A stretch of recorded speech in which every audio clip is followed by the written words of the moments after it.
Hi everyone, welcome back to my channel. 7వ తరగతి science second lesson జంతువులలో పోషణ పాఠ్యాంశంలోని లైన్ టు లైన్ బిట్స్ ఈ వీడియోలో చూద్దాం. మానవునితో సహా అన్ని జీవులకు శరీర పెరుగుదల, మరమ్మత్తు మరియు నిర్వహణ కోసం ఆహారం అవసరం. పిండి పదార్థాల వంటి సంక్లిష్ట పదార్థాలను సరళ పదార్థాలుగా మార్చే ప్రక్రియను జీర్ణక్రియ అంటారు. కాల్షియం కార్బోనేట్తో ఏర్పడిన గట్టి కర్పరాలతో కప్పబడిన జంతువులను తినే జీవి సముద్ర నక్షత్రం. సముద్ర నక్షత్రం జంతువులను తినడానికి తన నోటి ద్వారా జీర్ణాశయాన్ని బయటకు పంపుతుంది. మానవుని జీర్ణక్రియలో భాగంగా ఆహారం ఆహారనాళం లేదా జీర్ణనాళం ద్వారా ప్రయాణిస్తుంది. ఆహారనాళం మరియు అనుబంధ గ్రంథులు కలిసి జీర్ణ వ్యవస్థను ఏర్పరుస్తాయి. మానవుని ఆహారనాళంలో 6 ప్రధాన భాగాలు ఉంటాయి. అవి ఆస్యకుహరం, ఆహారవాహిక, జీర్ణాశయం, చిన్న ప్రేగు, పెద్ద ప్రేగు, పురీషనాళం, పాయువు. శైశవ దశలో పెరిగి 6 నుండి 8 సంవత్సరాల వయసులో ఊడిపోయే దంతాలు పాలదంతాలు. పోషణ అనే సంక్లిష్ట ప్రక్రియ 5 ప్రక్రియలను కలిగి ఉంటుంది. అవి అంతర్గ్రహణం, జీర్ణక్రియ, శోషణ, స్వాంగీకరణం, విసర్జన. ఆహారాన్ని శరీరంలోనికి తీసుకునే ప్రక్రియను అంతర్గ్రహణం అంటారు. మానవునిలో 4 రకాల దంతాలు ఉంటాయి. అవి కుంతకాలు, కొరుకుదంతాలు, రదనికలు, కోరదంతాలు, చర్వణకాలు, నమలదంతాలు, అగ్రచర్వణకాలు, విసురుదంతాలు. ఒక్కొక్క దవడలో ఉండే కుంతకాల సంఖ్య 4, రదనికల సంఖ్య 2, చర్వణకాల సంఖ్య 4, అగ్రచర్వణకాల సంఖ్య 6. పిండి పదార్థాలు మానవుని ఆస్యకుహరం లేదా నోటిలో జీర్ణం అవుతాయి. పిండి పదార్థాలను చక్కెరగా విచ్ఛిన్నం చేసేది లాలాజలం.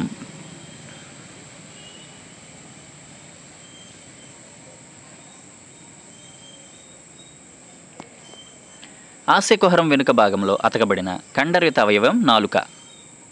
ఆహారపు రుచిని గుర్తించే రుచికణికలు ఉండే ప్రదేశం నాలుక. పిండి పదార్థం ఉనికిని గుర్తించడానికి చేసే పరీక్ష అయోడిన్ పరీక్ష.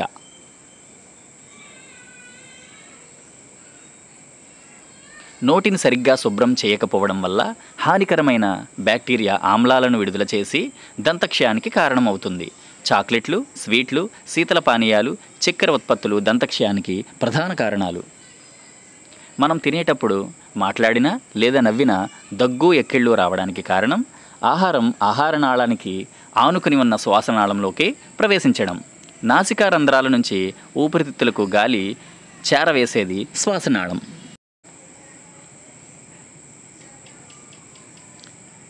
మనం తిన్న తర్వాత వాంతులు అవ్వడానికి కారణం ఆహారనాళంలోని ఆహారాన్ని జీర్ణాశయం అంగీకరించక వెనక్కి నెట్టడం. మందపాటి గోడలు కలిగి జే ఆకారంలో ఉండే సంచి లాంటి భాగం జీర్ణాశయం. జీర్ణాశయం లోపలి పొర శ్లేష్మం, హైడ్రోక్లోరిక్ ఆమ్లం HCl మరియు జీర్ణ రసాలను స్రవిస్తుంది. ప్రోటీన్ల జీర్ణక్రియ జరిగే భాగం జీర్ణాశయం. జీర్ణాశయం లోపలి గోడను రక్షించేది శ్లేష్మం.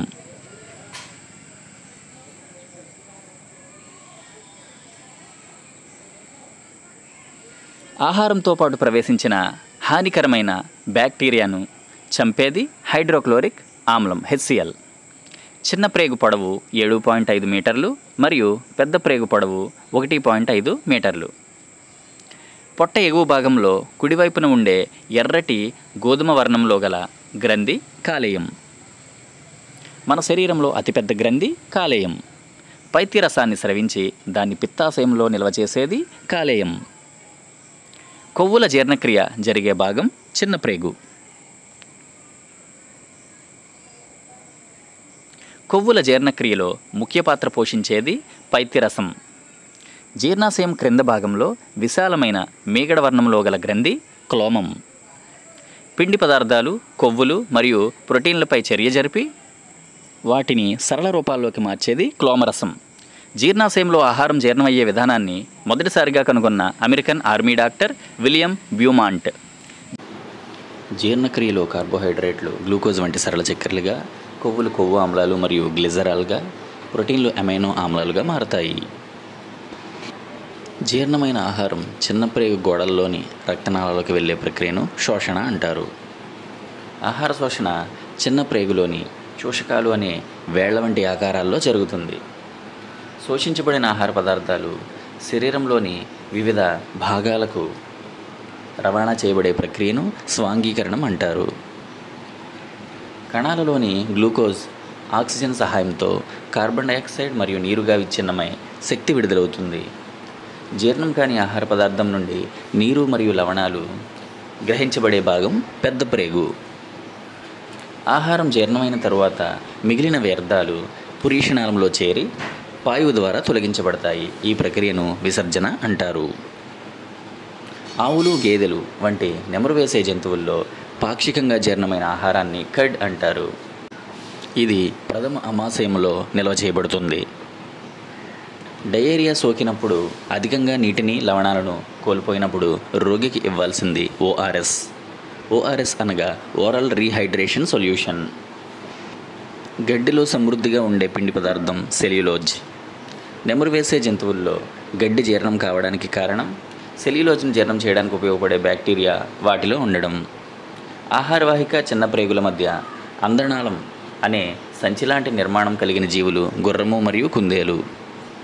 చెరువు నీటిలో కనిపించే ఒక ఏకకణ జీవి అమీబా. అమీబాలో ఆహార సేకరణ మరియు కదలడానికి ఉపయోగపడే భాగం మిథ్యాపాదం లేదా సుడోపోడియా.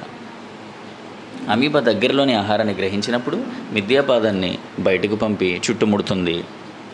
అమీబాలో ఆహార రిక్తికలో జీర్ణం చేయబడుతుంది. ఆవు పాల కంటే మేకపాలు తేలికగా జీర్ణం కావడానికి కారణం మేకపాలలో కొవ్వులు చాలా సరళంగా ఉండడం. Thank you.